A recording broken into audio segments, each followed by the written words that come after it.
Mga kapatid, hindi ko maiintindihan ang mga Kristiyano yung nga ginagawa nilang pangbabato sa relihiyong Islam. Bakit? Sabi nila ang Quran daw ay kopya mula sa Biblia.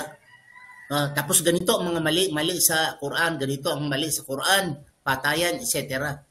Kung totoo yan talagang sinasabi ninyo na ang Quran ay kopya mula sa Biblia at ang Quran ay ganito, bulok ang Quran, di bulok din pala ang pinanggalingan dahil kinopya lang eh. So bakit sisihin ninyo ang Quran kung ito ay kopya, ay sisihin nyo itong kinopyahan. Kung bulok ang Quran at saka yung allegation ninyo ay kopya ang Quran mula sa Biblia, ang Biblia pala ang bulok.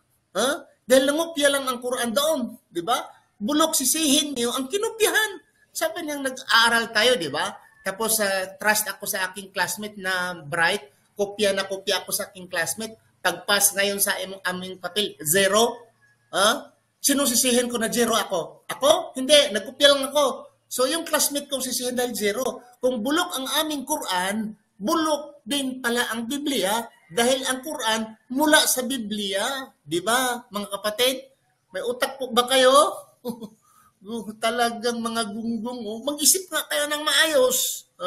Salamat.